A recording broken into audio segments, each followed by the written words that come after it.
पुष्पं वेद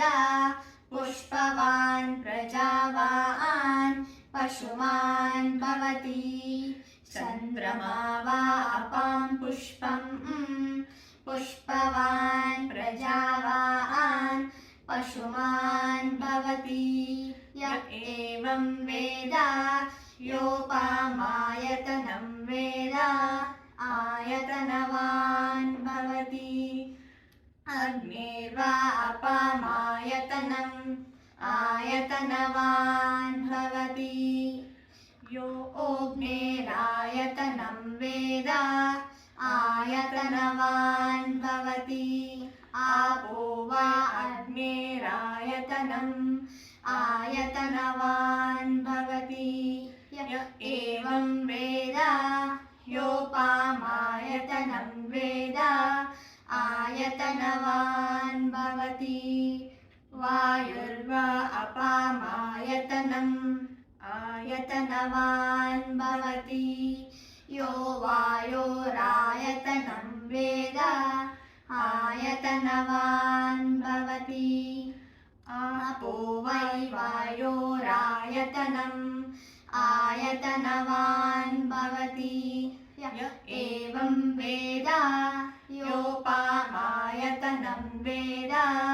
आयतनवान् भवति असौ वै तपन्नपामायतनम् आयतनवान् भवति यो मुष्य तपत आयतनं वेद आयतनवान् भवति आपो वा अमुष्य तपत आयतनम् आयतनवान् भवति य एवं वेद योपामायतनं वेद आयतनवान् भवति चन्द्रमा वा अपामायतनम् आयतनवान् भवति यच्चन्द्रमसा आयतनं वेद आयतनवान् भवति आपो वै चन्द्रमसा आयतनम् आयतनवान् भवति य एवं वेद योपामायतनं वेद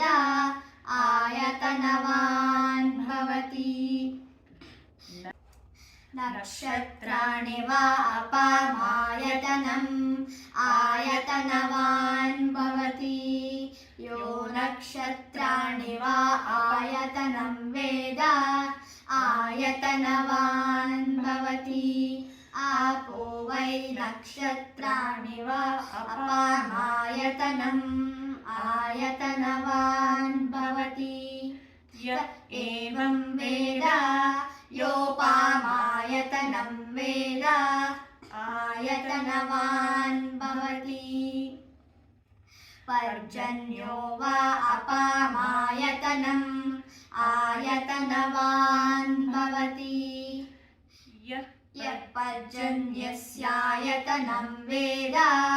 आयतनवान् भवति आपो वै पर्जन्यस्यायतनम् आयतनवान् भवति य